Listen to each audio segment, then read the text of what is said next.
Ate Lady Akedlo, salamat. Tuwa-tuwa naman ako kay Ate Lady. Totoo po naman yun. Noong una, minsan, galing mismo sa bibig ni Papa na, sorry pa, sabihin ko lang to, pero sorry. Sabi niya, saan ka na naman galing? Nangandidato ka na naman. Nangandidato. Kasi totoo naman po yung sinabi natin Lady. Ganun po ako. Puso ko po yun. Kasi ang heart talaga, ang puso ko talaga, laman po talaga ng puso ko. Noon hanggang ngayon, yung mas masaya ako pag ako'y nakakapagpasaya ng tao. Kaya lang, take note, kaya lang, nung una na hindi ko kilala ang Diyos, kaya pala ako naliligayahan ng unang panahon dahil marami pumupuri. Ang bait ni Susan, mapagbigay si Susan. Alam mo mga pinamahal, hiningin ko po yun ng tawad sa Lord. Kung kaya't ako talaga yun, na patuwing magpapasaya at nakakapagpasaya ako ng tao na mas masaya ko, pero naandun yung yabang, naandun yung pride. Supurihin ang Diyos. Dahil yung kaligayahan ng puso ko, itinama ng Diyos. Ang pananampalataya ko, itinama ng Diyos. Hindi ko nakita, naisip sa aking sarili, na yung binigay ko, kung sino man ang nakareceive ito, ay hindi sa akin. Ako pala ay ginamit lang na kasangkapan ng Diyos, dahil ang lahat pala ng ito ay galing sa Kanya. Purihin natin ang Diyos na kung kayo man ay may ibinibigay sa bawat isa sa ating attention man ito, material man ito, kung ano-ano man ang ibinigay natin, tulong pinansyal, mga minamahal, magpasalamat kayo sa Diyos. Dahil isa ka, isa tayo sa ginamit ng Diyos dahil sa Kanyang pag-ibig sa iyo at sa akin. So mga minamahal, gusto ko ulit ipakilala sa inyo ang aking sarili. Dahil, bakit ko po ito gagawin na ipakilala ko ang aking sarili? Ako man, ay kinikilala ko pa rin ang aking sarili hanggang sa mga oras na ito. Alam niyo po kung bakit? Tunay na mas kilala tayo ng Diyos kaysa kilala natin ang ating sarili. Kaya ngayon naman, ipinakikilala ko uli ang aking sarili na wala na ako, batay na ang dating Susan. Sabi natin, Lady, yung dating Susan na matulungin, yes, lalo pa maging matulungin na yun. Kung yung dating Susan na mabait, yes, mabait na lalo ngayon. Why? Dahil sa Panginoon. Wala na yung Susan na mayabang, wala na yung Susan na ma-pride, wala na yung Susan na, ano pa ba yung Susan dati? Mataray? Okay? Wala na yung Susan na pagminsan. No?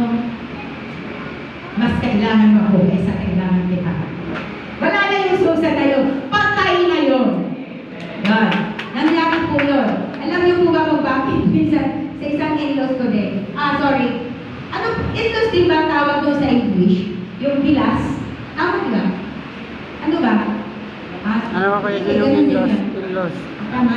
So, isang bilas na niyayaan ko. Ako naman yung Yung sister-in-law. Ako, nagsalita po ako sa kanya na ikaw, mas kailangan mo ako kaysa kailangan kita. At ang words na ito, ang binitawang salitang ito ng Latin ito, iningi ko po yan ng tawad sa Diyos. Iniluod ko po yung sa Diyos. Kasi ang Diyos ay hindi marunong magalit. Maaaring nagtatanong, ang dalawang ito na aking mahal din na ito, si Amy po yun. At pinatawad ko siya, pinatawad din niya ako at alam ko. Dahil dito din po siya namatay sa aking kandungan. Si Amy. Bilang pagbabaya din ang mga kasalanan ko, totoo, inaruga ko din po siya. At pinagamit ko pa yung silpito namin. Actually, minsan naman nangyayari ko na kinig ba? Hindi ko na ini-entertain yun. Kasi sanay na ako, patay na ako doon. Pero, nasasaktan pa rin. Hindi lamang inilalabas ng aking mga labi para wag lumaki. Kaya sabi ng Panginoon, matuto tayo ay pagpipigil sa sarili dahil hindi lahat ng pumapasok sa bibig natin ay, tama ba words ko?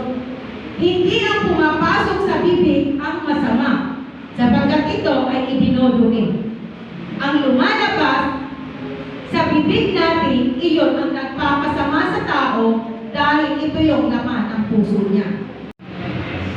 Si Andres, si mangingisda, si Mateo, wala din po silang mga pinag-aralang tinawag ng Diyos.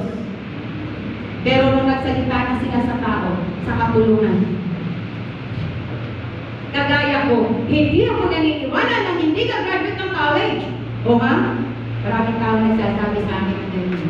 Isa na itong panganay kong anak sa Espiritu. Ang galing mo nga dito mag-English eh. English ka na po yun, anak. Hindi ka rin marunong. English ka na po yun. Pero praise God. At least, nagagawa natin ang kalooban ng Diyos. At iyon ang pinaka-importante, pinakamahalaga, ang masunod ang kalooban ng Diyos. Bakit?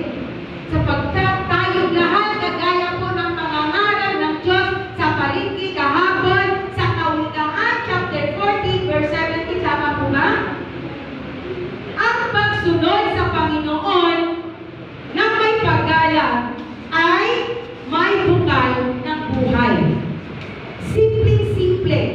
Ang pagsunod sa Panginoon at may paggalang ay may bukal ng buhay. Wala.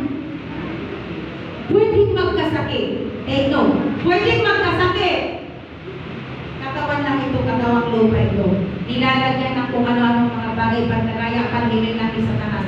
Dahil may malinis ka na puso, dahil sinunod mo ang Diyos at tingin mo sa katawan mo, wala kang kapangyarihang sakit sa katawang ito. Dahil ang katawang ito ay tirahan ng Diyos. Ito ang totoo, templo ng Diyos. Kaya wala kang karapatan sa katawang ito. Alis! In the name of the Lord Jesus Christ. Walang sakit. Mga diabetes, walang maintenance. Huwag mo paniwalaan ang mundo. Anak, mag-maintenance ka. At dito sinasabi dahil naranasan ko, 220 na dugo, over 150 ang sabi ng doktor, comatose ka. Hindi, nakakakang kita. Huwag mo sabihin niya dahil hindi ako magiging comatose. Dahil kasama ko ang Diyos. Okay, mag-maintenance ka, ilan? 4. Hindi. Dahil meron ako maintenance. Ang Bible at ang Diyos. Hindi ako nag-maintenance. So, ang mga minamahal na may maintenance, huwag niyong paniwalaan yan. Mundo yan, magagawa niya sa tanas. Huwag niyong paniwalaan yan. Sabihin mo sa sarili mo, templo ako ng Diyos. Wala akong maintenance. Ang maintenance ko ang Diyos. Amen. So,